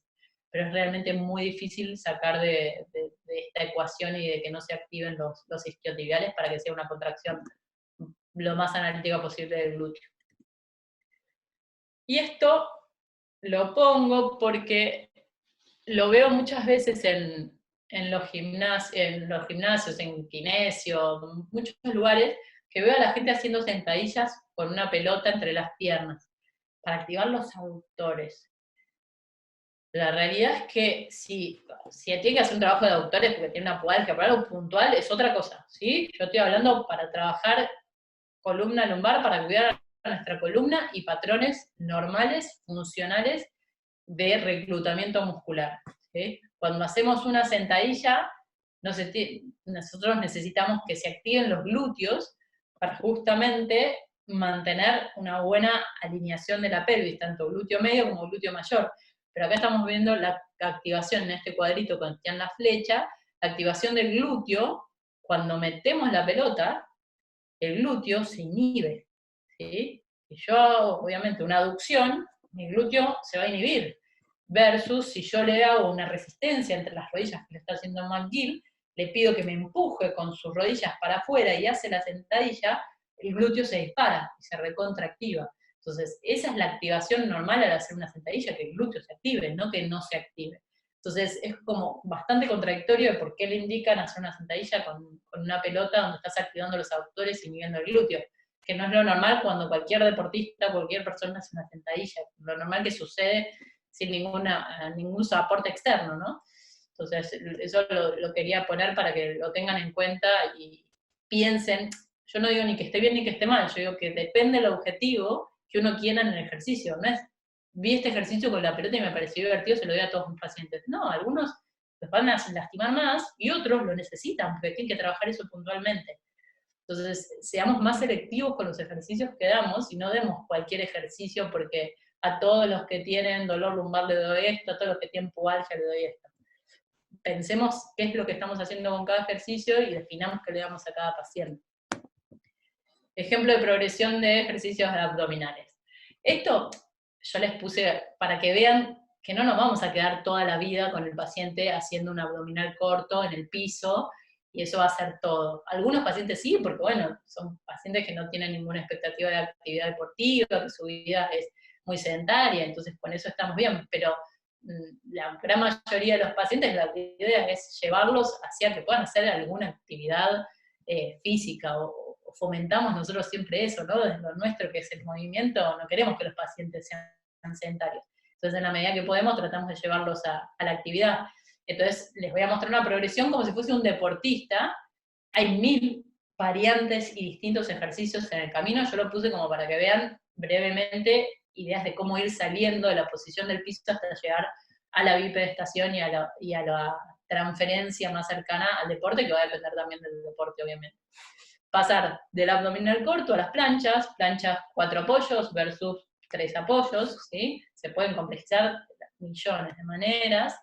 Esto es caminata, o sea, como arranca en una plancha alta, ¿sí? Apoyado sobre manos, con codos extendidos, camina hacia adelante, columna no se mueve, vuelve para atrás hasta la altura de los hombros. ¿Sí? Que eso también se hace mucho con la ruedita, lo que pasa es que con la ruedita terminan haciendo flexión de cadera también. Esto es solamente avanzo con las manos, los de MMA, que es la foto esa, terminan paralelos al piso con los brazos ahí, o sea, flexión de hombros casi rango completo, y no se caen, pueden volver. La verdad que, nada, son animales. Pero eso es súper sano, o sea, obviamente que genera carga, ¿no? Pero es mucho más sano que hacer un abdominal concéntrico, con flexión, y la columna está neutra, y la activación del recto anterior es gigante. Esto, todo lo que se empujes, todo lo que sea empujar, activa los abdominales, con miembros superiores. Entonces, todas las variantes de empuje, con 2 brazos, con un brazo, todos los que a ustedes se les ocurran, les surjan, van a generar activación del abdominal. Y ya cuando nos metemos en las kettlebells, todo lo que es cargadas, arranques y demás, también involucran a los abdominales y los trabajan en una forma mucho más funcional que como arrancamos tirados en el piso. Progresión de espinales. Estos son ejemplos, ¿sí? Pueden haber millones de ejercicios distintos. No es para que ustedes hagan esto con sus pacientes, no lo tomen de esa forma, es para que vean cómo se puede ir progresando y llevando a algo más deportivo, los ejercicios iniciales, los 3 grandes ejercicios de McGill. Arrancamos con el perro de casa, después podemos hacer, ¿sí?, dominadas invertidas, ahí colgando de la barra. Esto es divino para los chicos, es re divertido, o sea, 2 equipos, un equipo sostiene la soga de un lado, el otro equipo del otro, y un nene pasa, se va tirando la soga, o sea, tiene la soga, como ven en la foto, en su cabeza, y lo que hace es, se tracciona para poder ir avanzando con su cuerpo, ¿sí? Desliza por el piso el cuerpo, pero el que hace la tracción son los brazos. Laburo de espinal es espectacular y divertido para los chicos. Después todo lo que es tracción, como decía recién, todas las tracciones, a 2 manos, a una, las variantes que se les ocurran, del lift, todos los que se les ocurran, van a generar activación de los espinales, remo, dorsales, tirones, todos activan espinales. Y obviamente las dominadas son espectaculares para activar los espinales. Y el swing del kettlebell también los activa, pero obviamente todo esto requiere de excelente técnica, chicos. Si fallan en una técnica, una dominada, en un swing, rompen la columna. O sea, recuerden que los espinales son los que más newton de fuerza compresiva generaban. Entonces, no tienen que, o sea, se arriesgan a pasar estas fases con alguien es porque es un deportista, tiene sumo control de su cuerpo, hace la técnica perfecta. Fallan en una y los lastiman. Entonces hay que tener cuidado con lo que definimos y con quiénes los definimos y nos arriesgamos a llegar a estas situaciones. Progresión de ejercicios de oblicuos, con la plancha lateral. Esto, lo que buscamos justamente acá es cuando sacamos un apoyo, en vez de estar en 4 apoyos, está en 3 apoyos, estamos trabajando lo antirrotacional. Esto, la pelvis debería caer, si yo no activo mi oblicuo, la pelvis cae, entonces vamos a estar generando una activación de oblicuo. Los empujes unilaterales van a generar activación más allá del recto, también de los oblicuos, porque nos generan torsión. Todo lo que nos genere una torsión y nosotros evitamos la torsión, vamos a estar activando los oblicuos para evitar esa torsión. El chop, justamente, esto es arranco arriba, en esa posición que está de semi arrodillado, traigo al hombro, empujo abajo. Perdón. Hombro, empujo, en diagonal abajo. Es un movimiento diagonal en esa posición. Activo oblicuos y activo abdominales también, obviamente. Y este es la estabilidad rotacional, banda está atada de aquel lado, yo estoy parada acá, en esa misma posición, extiendo codos, al extender codos, la banda me va a generar una rotación hacia ese lado, no dejo que me rote, mantengo esa posición, genero reclutamiento de los oblicuos. Y obviamente todo lo que es carry, el acarreo de lo que sea, hay distintos elementos con los cuales se puede hacer, sea colgando al costado del cuerpo, al hombro, arriba, todos van a generar mucha activación de los oblicuos. Bien, como conclusión, lo que más me importa es que entiendan que primero tenemos que eliminar el dolor. El dolor genera una alteración en el control motor. Siempre que haya habido dolor, el control motor queda alterado y queda alterado por muchísimo tiempo. Entonces, si nosotros tenemos un paciente con dolor y que hace un ejercicio con dolor, lo único que va a generar es un patrón de movimiento anómalo, porque va a tratar de compensar, de evitar el dolor, y vamos a agravar malos movimientos en el cerebro, que cuando no tenga el dolor va a seguir haciendo esos malos, y por ende se va a terminar lesionando de eso o de otra cosa. Entonces, cuando hay dolor, no tenemos que trabajar con ejercicios que generen dolor, ¿sí? Por eso, importante desde lo mecánico, restablecer o disminuir el dolor, antes de poder meter ejercicios, salvo que en el algoritmo nos marque que ese paciente va a responder bien con ejercicios de estabilización. Pero si no, primero elimino el dolor y nunca hacer un ejercicio que genere dolor a nivel de columna. Segundo, restablecer el control motor con todos estos ejercicios que veíamos que eran justamente para activar, y a medida que lo fuimos progresando para llegar de pie y a la actividad deportiva, estamos trabajando todo el control motor de activación y de secuencia. Algo que no dije, todos los ejercicios los hacemos, salvo bueno, algunos de los que son de empuje y demás son dinámicos, pero los básicos, los tres grandes y sus progresiones, como vimos al principio, los hacemos en forma isométrica para trabajar justamente la resistencia. En pacientes no trabajamos con más de 10 segundos, máximo 10 segundos, baja, relaja 2 segundos la contracción y vuelve a subir. Cantidad de repeticiones lo determinamos nosotros, pero nunca más de 10 segundos, pues está demostrado que pasado los 10 segundos, el músculo, por tanta contracción que genera hipoxia, no llega sangre al músculo, por ende pierde capacidad contráctil y la carga la empieza a recibir la columna. Entonces, contraigo máximo 10 segundos, bajo, relajo, entra sangre, oxigena, vuelvo a subir. ¿Sí? Si hacen repetidas de esa forma, labura igual que morirse un minuto. Y morirse un minuto están cargando la columna versus 10 segundos no le están generando absolutamente nada a la columna, haciendo los ejercicios que estuvimos viendo y con buena técnica, obviamente. Entonces, importante eso que me lo olvidé de comentar cuando vimos los tres grandes.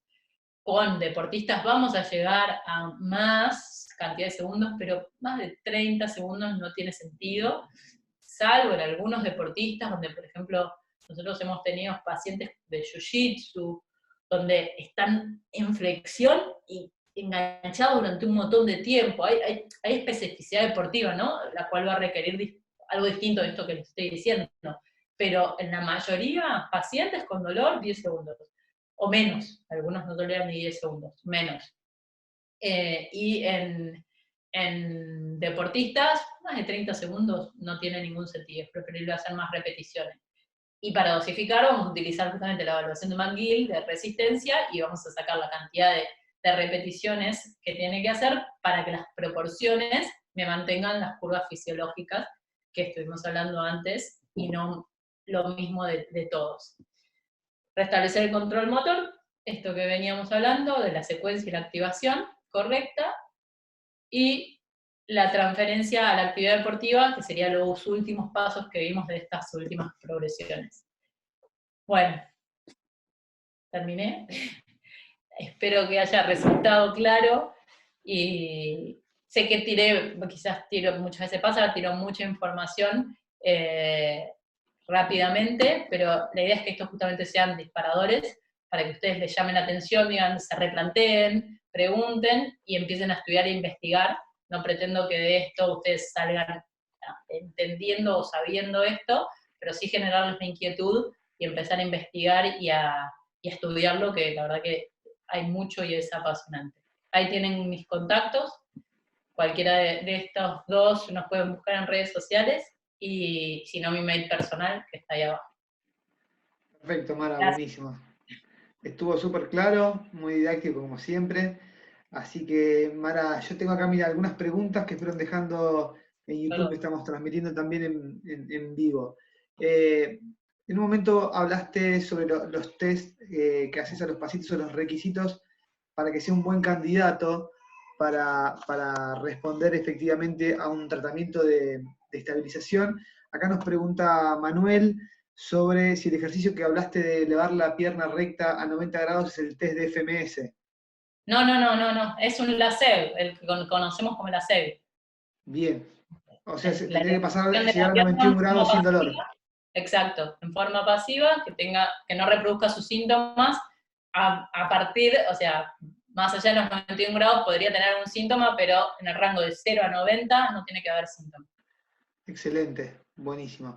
Después, Gabriela nos pregunta, ¿a qué te referís cuando hablas de primera y segunda posición del core? Primera y segunda posición del core. No sé si ¿Cuándo habrá puede entendido, ser? en algún momento habrás dicho eso. Bueno, Por eso, bueno, que por ahí en algún aclare, momento pedirle que te aclare, no sé, a la qué. pregunta. No Perfecto. recuerdo qué quise decir tampoco ni cuándo lo dije. Está bien, ya va a salir. Ahora si Gabriel nos está escuchando, que nos aclare un poquito más la Por pregunta. favor, acláranos. Evangelina nos pregunta en pediatría, ¿cómo aplicás esta técnica? Igual que en adultos, ¿alguna recomendación? Sí, la verdad que en los chicos, en la medida que vos los puedas evaluar, no hay ningún problema. Desde la evaluación mecánica para buscar la centralización y la dirección de preferencia, hasta con los test de McGill de resistencia, yo te diría que a partir de los 8 años ya los chicos tienen un nivel de atención que vos podés evaluarlos, podés preguntarle, solitos te contestan. Igual obviamente siempre van con los padres cuando son tan chiquitos, pero de adolescentes ningún problema. Y más chiquitos, con ayuda de los padres, ya a esa edad se los puede evaluar. Más chiquititos no he tenido yo, la verdad, que más chiquitos de esa Bien, edad. Desgraciadamente hoy en día cada vez son más precoces y hay nenes cada vez más chiquitos con dolores de columna, gracias al sedentarismo y ahora esta cuarentena, buenísimo para todos, ¿no? Con las compus, el tablet, el celular, los juegos, ¿viste? Los chicos cada vez se están lesionando más tempranamente. Yo he tenido nenes de 13 años con hernia de disco, así que esperemos que no siga bajando la edad y que se mantenga en esos niveles, pero se los puede evaluar perfectamente. excelente. Bien, después Gabriel nos pregunta si estos ejercicios de estabilización de zona media solo trabajás en pacientes con lumbalgia o lo podés aplicar a otro tipo de patologías. No, los puedes aplicar a casi todas. La realidad es que no voy a hablar yo de otras patologías, obviamente, además están los chicos estudiando un montón de cosas. De la zona media es justamente la zona media, ¿sí? El core, es el centro. Si la zona media está flaqueando, va a repercutir para toda la cadena cinética. O sea, desde hasta el pie, hasta el hombro, para todos lados se va. Entonces, la realidad es que lo podés meter, yo lo meto en todos los trabajos que hago, o sea, si ven un paciente con rodilla, con tobillo, con hombro, yo trabajo zona media, porque me aseguro que por lo menos desde ese lado lo estoy cubriendo. Las pubalgias es un mundo enorme, donde la gran mayoría, el problema está en la zona media y no en el aductor en sí, pero no me voy a meter a hablar de otras patologías, pero digo, sí, claramente lo pueden usar para la gran mayoría de las patologías musculoesqueléticas, porque se altera siempre, desgraciadamente con nuestra vida, habitualmente estamos desbalanceados y tenemos alterada nuestra zona media. Bien, perfecto. Acá Seven nos pregunta, Seven, no sé si era el nombre, nos pregunta cuáles son las proporciones entre abdominales, espinales y oblicuos. No especifica proporciones de qué, si de fuerza, a ver si no sé si vos entendés No, lo la... de resistencia de McGill debe ser. Mirá, si quieren después les mando a través del colegio o me escriben a mí y yo les paso el paper, porque no me acuerdo exacto los porcentajes, les podría decir los tiempos máximos, las medias, y de ahí salen los porcentajes. Hay que hacer cuentas, o sea, hay que sentarse y hacer la cuenta, es por decirles, no me acuerdo exacto, pero por decirles en hombres, el tiempo máximo de flexión de abdominales es 136, Los extensores son 161, si no me estoy equivocando, y puente lateral derecho 95 y puente lateral izquierdo 98. Una cosa así. Y de ahí uno saca las proporciones y va jugando. Pero a lo que voy es, necesitamos más resistencia en los espinales, menos en los abdominales, obviamente mucho menos en los oblicuos, pero tampoco ni siquiera son parejos entre sí, oblicuo derecho y oblicuo izquierdo. No es que tienen que ser exactamente igual. Entonces, eso, por eso les paso, lo piden, les paso el paper, que ahí tienen todo el cuadrito con todas las proporciones, incluso publicó también, ya les digo, desde los 7 años, por eso decía puntualmente los 8, pero de los 7 hasta los 18, creo, o 19, no me acuerdo, y después de 21 en adelante. O sea, están de cada edad de los niños, está puesto las distintas medias y de los tiempos máximos de cada uno de los grupos musculares. Así que hay detalle de todo eso a full. Bien, perfecto. Luciana nos pregunta por los ejercicios hipopresivos. A ver si, ¿dónde los encajaríamos en esta disertación? A ver pregunta si es beneficioso usarlo en pacientes con dolor lumbar, si se podrían utilizar como una forma de fortalecer. A ver, los hipopresivos están diseñados específicamente para trabajar todo lo que es incontinencia y ese tipo de patologías, que yo realmente no me dedico a eso, así que prefiero no meterme, pero desde el lado lumbar no conviene hacer un trabajo hipopresivo porque es muy similar al hundimiento, donde se busca activar más que nada el transverso del abdomen. No es que va a hacerle mal, no le va a doler al paciente porque haga eso, no va a ser tan efectivo. O sea, lo que se demostró es que el brace, la contracción conjunta, es más estabilizante que el transverso del abdomen. No quiere decir que si vos activás el transverso del abdomen, no lo vas a desestabilizar, para nada. Pero no vas a estar pudiendo ser tan efectivo como podría ser al hacer el brace. Entonces yo elijo el brace, pero no quiere decir que lo vayas a lastimar al paciente por hacer uno de los... Y tampoco quiero meterme, por eso digo, pues no sé bien cómo son los ejercicios hipopresivos, tengo ese conocimiento como que es similar a la activación del transverso del abdomen, pero no me dedico a eso. Pero por eso, si es similar al transverso del abdomen, eso es lo que les respondo. Lo pueden hacer, pero van a ser mucho más eficientes si utilizan el brace que el hundimiento. Perfecto. Bien, Macarena nos pregunta, del 100% que obtenés de los test de McGill, ¿qué porcentaje seleccionás para trabajar en un inicio seguro la resistencia? Es que yo para llegar a definir si voy a trabajar con McGill, si yo le hago la evaluación de McGill, es porque yo ya pasé por el algoritmo de Fritz y determiné que voy a trabajar estabilización con ese paciente. Si no, arranco con Mackenzie, digamos, o Maligan, o otro tipo de herramientas para justamente controlar el dolor. Si dentro de todo lo que arranqué antes no encontré nada, porque el algoritmo me llevó hasta estabilización, evalúo y trabajo. Pero por eso no terminé de entender, o sea, yo si llego a evaluar es porque voy a trabajar con estabilización, o sea que no sé si la respuesta es el 100%. Bien. No sé si se respondió lo que ella estaba preguntando puntualmente. Bien, cualquier cosa que nos aclare Vale. Macarena la pregunta y avanzamos. Yo te hago una pregunta personal, una pregunta mía. A ver, vos estás trabajando la estabilización en un paciente deportista. ¿En qué punto o qué parámetros tomarías o qué puntos llave tomarías para poder empezar a hacer fortalecimiento de miembros inferiores? Llámese una sentadilla, una estocada, un peso muerto. Imaginemos un paciente, un deportista que tuvo lumbalgia, eliminamos dolor, empezamos a estabilizar. ¿En qué momento lo pondrías de pie para trabajar, aunque sea con su peso corporal, la fuerza de los miembros inferiores? Rápidamente. Te diría que si lo pruebo y desde el principio no le duele, se lo doy. O sea, si logro que haga la bisagra de cadera correctamente y pueda hacer una sentadilla y no le duele, la sentadilla la hace para sentarse en una silla en su casa, para ir al baño todos los días. O sea, es un movimiento que hacen habitualmente. Entonces, si veo que el paciente lo hace con la técnica correcta y no le duele, desde el día 1 se lo indico. La sentadilla, O sea, ponele. en La paralelo con la estocada, estabilización. sí, junto, obviamente, junto. Pero puntualmente por esto, el trabajo de miembros inferiores, sentadilla, estocada, hasta suben escaleras los pacientes, tienen que subir escaleras. Entonces podés hacer trabajos de step. Sí, también, sin ningún problema. Mientras la columna esté neutra, la mayoría de los pacientes toleran cualquier trabajo de miembros inferiores con columna neutra. Algunos casos no muy agudos de pacientes, sí, pero si encima es deportista, lo más probable es que pueda hacer sin ningún problema. Estocadas, para salir del piso, una persona que yo le pido que haga un ejercicio en el piso, necesito enseñarle a llegar al piso y a salir del piso, y eso lo hace con una estocada, si no flexiona la columna.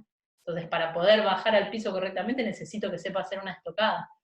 Entonces, lo trabajo desde el primer momento, porque es parte de su vida que tengo que lograr que puedan hacerla sin ningún tipo de carga a nivel de la columna y sin dolor. Así que sí, se puede meter desde el primer día, con esto, criterio y evaluando al paciente. Bien, a ver, acá Macarena aclara un poquito, dice, la pregunta iba más a que el tiempo que obtuviste en la evaluación de resistencia, un X tiempo que toleró el paciente, ¿cómo dosificás ese máximo que toleró? ¿Qué porcentaje de ese tiempo que logró? O sea, ahora ahí Entiendo. se... Sí, ya entendí.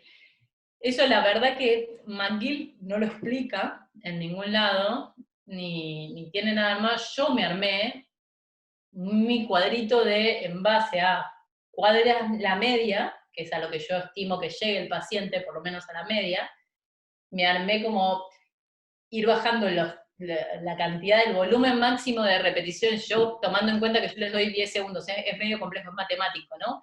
Yo les doy 10 segundos máximo a mis pacientes. Supongamos que eso es lo máximo que le doy de mantener, ¿no?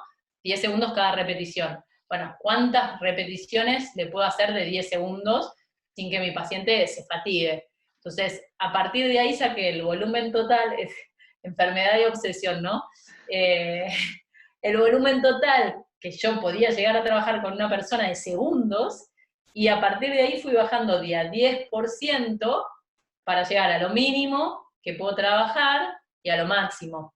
Y de ahí saqué, si lo hago mantener 10 segundos, lo hago mantener 9 segundos, 8 segundos, 7 segundos, 6 segundos, 5 segundos, pero ahora me lo armé yo casero, porque realmente no hay nada, nada te lo explica eso, y fue la cuenta que yo hice, a mí me sirvió, y la verdad que lo vengo haciendo hace, no sé, más de 6 años, no sé hace cuánto que vengo trabajando con eso, y cuando retesteo los pacientes están mejor, o sea que tan mal no la hice la cuenta, pero quizás algún ingeniero nos puede dar una cuenta mucho más prolija y más certera, pero a mí me resultó, pero fue muy casero, cualquier cosa después se los mando, mándenme un mail y yo les mando mi tablita, pero no está evidenciada, eso es meramente experiencia clínica mía. Sí, bueno, no, no es poca cosa, y no es poca cosa saber dosificar y saber Muy difícil. trabajar en porcentajes cuál es la dosificación justa. Es difícil y más en algo que tal vez no es tan medible, pero es importante saber que nosotros no podemos trabajar con la misma dosificación todo el tiempo o la misma dosificación para todos los pacientes. Tal cual. Entonces creo que está bueno lo que vos planteás a partir del test, trabajar en un porcentaje me parece que es súper importante. Sí, muchos pacientes he hecho eso, directamente les he dicho, mira, vos tenés que trabajar en base al, por ejemplo, si encontré que el más débil era el espinal, bueno, vos tenés que, de lo que hagas de espinal, lo que vos llegues a hacer, que te salga bien, que no entres en fatiga, con X cantidad de tiempo mantenido de segundos, la cantidad que vos llegaste a sumar total de segundos del peor que estás, tenés que hacer X porcentaje de abdominales, X porcentaje de oblicuo derecho y X porcentaje de oblicuo izquierdo, y que el paciente se lo autodosifique. Pero no todos los pacientes comprenden y entienden para poder hacer esas cuentas, ¿no? Entonces, bueno, es complicado el tema de la dosificación. Sí. Perfecto. Mara, nos pregunta Marcos, teniendo en cuenta los sistemas de clasificación de pacientes con dolor lumbar más estudiados en tu práctica profesional diaria, además de Mackenzie, ¿utilizás algún otro, sea Sharman o Sullivan, Delito? No, la realidad es que uso Mackenzie, los otros no los estudié, los leí mucho, obviamente, porque tienen muchas cosas en común con Mackenzie, todas utilizan la centralización y varias características clínicas, pero la realidad es que a nivel de evidencia científica lo que tiene mucho más respaldo por encima de ellos es Mackenzie, y los resultados son muy buenos, entonces nunca me metía a trabajar más allá de Mackenzie, ya les digo, he leído, pero no lo he aplicado. Sharman algunas cosas, he utilizado algunos test en particular quizás, o mismo yo estoy certificada también en SFMA, que es la parte kinésica de FMS, y también muchas veces uso cosas de SFMA que me llevan a quizás a test ortopédicos, termino llegando a un test ortopédico específico, pero como arranco con Mackenzie, en base a los resultados que tengo, me voy moviendo para distintos lados. Bien, perfecto. Bueno, acá nos preguntan por qué no trabajás la progresión a la rotación cuando la mayoría de las actividades de la vida diaria y deportiva son de rotación. Bueno, sí, eso lo mostró con los chop y ese tipo de Claro, ejercicios. Sí, eso va hacia lo la trabajo con rotación. justamente lo antirrotatorio, la rotación no la voy a trabajar, la rotación tiene que salir desde cadera y desde torácico, no desde lumbar. Si roto lumbar voy a lastimar. Entonces, justamente los ejercicios son antirrotatorios, son todos los que trabajamos digamos, o de un solo lado, o, como decía Andrés, chop y lift, o con algún empuje de un solo lado, todo lo que era de oblicuos, estás trabajando antirrotatorio. O apoyo desde la plancha y sacar un apoyo, estar en 3 apoyos, todo eso. Bien, perfecto, Mara. Bueno, no sé si hay alguna pregunta más, pero llevamos casi 2 horas de charla. Es viernes por la noche, Mara tiene hijos, tiene familia, así que, y todos me parece que también por ahí. Así que, bueno, desde el nombre del Colegio de Kinesiólogos de la provincia de Buenos Aires, Mara, te queremos agradecer. La verdad que es súper valioso. Para todos los que no pudieron ver o se perdieron alguna parte, sepan que esto en breves horas ya va a estar cargado en el canal oficial de YouTube del colegio, así que pueden entrar y verlo las veces que quieran, o recomendárselo a algún colega que lo quiera escuchar. Sepan que nos quedan todavía todo lo que es mayo y junio, al menos ya tenemos cerrado un webinar semanal con diferentes tipos de temáticas. Así que estén atentos a las publicaciones del colegio, que se van a ir enterando de las próximas novedades, a ver si por lo menos nos podemos mantener conectados de esta manera mientras esta pandemia nos tiene encerrados en casa y no nos podemos juntar. Mara, no sé si querés decir algo más, algún comentario, No, saludar. agradecerles por estar tal cual un viernes a esta hora, por más que hoy en día los días son raros, ¿no? Pero agradecerles por haberse conectado, a todos los que se hayan conectado. Y nada, les dejé mi mail, ahora me saltó la diapo y me quedó en la primera, pero tienen mi mail, me contactan para lo que necesiten. Para mí es un placer. En la medida que mi hijo me permita, me siento en la compu y contesto, así que tengan paciencia, pero manden mail y cuanto puedo lo respondo sin ningún problema. Bueno, perfecto, Mara. Muchísimas gracias. Casi 2 horas de charla con un promedio ahí entre 170 y 180 personas escuchando entre los dos canales. Así que la verdad que muchos colegas conectados y escuchando todo tu Genial. conocimiento y toda tu experiencia. Muchísimas gracias y nos estamos encontrando en cualquier momento. Gracias, Chau, chau.